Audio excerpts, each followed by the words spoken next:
అందరికీ నమస్కారం అండి. యమునా నది పుష్కరాలు ప్రారంభం సందర్భంగా అసలు పుష్కరుడు ఎవరు, ఆ పుష్కరుని విశేషమైన కథ గురించి తెలుసుకుందాము. పూర్వం తుందిలుడు అనే మహర్షి పరమేశ్వరుని ప్రసన్నం చేసుకునేందుకు ఘోరమైన తపస్సు చేశాడు. అతని తపస్సుకు మెచ్చిన పరమేశ్వరుడు ప్రత్యక్షమై వరాన్ని కోరుకోమని అడగగా, నేను నీలో శాశ్వతంగా ఉండిపోయేలా వరాన్ని ప్రసాదించమని వేడుకున్నాడు తుందిలుడు. దానికి ఈశ్వరుడు తనలోని జలశక్తికి ప్రతినిధిగా తుందిలుడును నియమించాడు.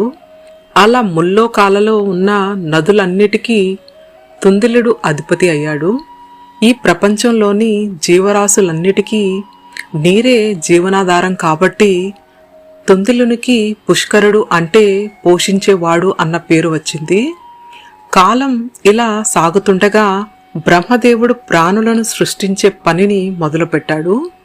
అందుకోసం బ్రహ్మదేవునికి పుష్కరుని సాయం కావలసి వచ్చింది. దాంతో ఈశ్వరుని అనుమతితో పుష్కరుడు బ్రహ్మదేవుని దగ్గరకు వెళ్ళి ఆయనకు సృష్టిలో సాయపడ్డాడు. బ్రహ్మదేవునికి పని ముగిసిపోయిన తర్వాత కూడా పుష్కరుడు ఆయన వద్దనే ఉండిపోయాడు. ఆ సమయంలో దేవతలకు గురువైన బృహస్పతి భూమి మీద జీవులందరికీ సాయపడేందుకు పుష్కరుని తనతో పంపమని బ్రహ్మదేవుణ్ణి అడిగాడు. కానీ పుష్కరునికేమో బ్రహ్మదేవుణ్ణి వదిలి వెళ్ళటం ఇష్టం లేక అందుకని ఓ ఉపాయాన్ని ఆలోచించాడు బ్రహ్మదేవుడు.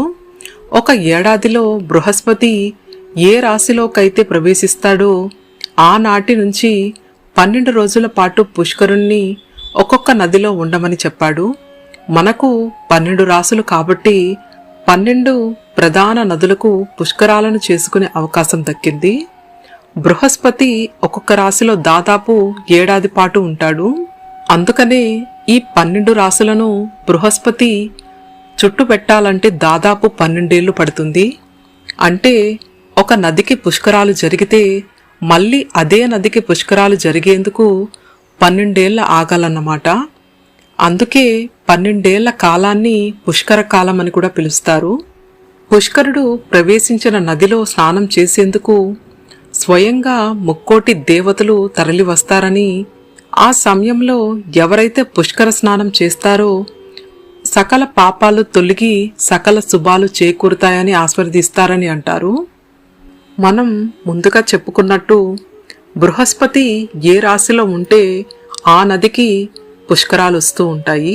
బృహస్పతి మేషరాశిలో ఉంటే గంగా నదికి, బృహస్పతి వృషభ రాశిలో ఉంటే నర్మదా నదికి, మిథున రాశిలో ఉంటే సరస్వతి నదికి, కర్కాటక రాశిలో ఉంటే యమునా నదికి, సింహరాశిలో ఉంటే గోదావరి నదికి, కన్యా రాశిలో ఉంటే కృష్ణా నదికి, తులారాశిలో ఉంటే కావేరీ నదికి, వృశ్చిక రాశిలో ఉంటే భీమా నదికి, ధనుసు రాశిలో ఉంటే బ్రహ్మపుత్ర నదికి, మకర రాశిలో ఉంటే తుంగభద్ర నదికి, కుంభరాశిలో ఉంటే సింధు నదికి, అదేవిధంగా మీనరాశిలో ఉంటే ప్రాణహిత నదికి పుష్కరాలు వస్తూ ఉంటాయి. మన రాష్ట్రంలో ప్రవహించే 2 ముఖ్య నదుల్లో కృష్ణా నది, గోదావరి నది ఒకటి. కనుక ఎంతో పవిత్రమైన ఈ పుష్కరాల్లో ఎంతో విశిష్టకరమైన ఈ యమునా నది పుష్కరాల సందర్భంగా ఎంతో ఆసక్తికరమైన పుష్కరుడి యొక్క కథ తెలుసుకోవడం వల్ల ఎంతో శుభదాయకమని అంటారు. ఓం నమో నారాయణాయ, ఓం నమో భగవతే వాసుదేవాయ, గోవింద హరి గోవింద.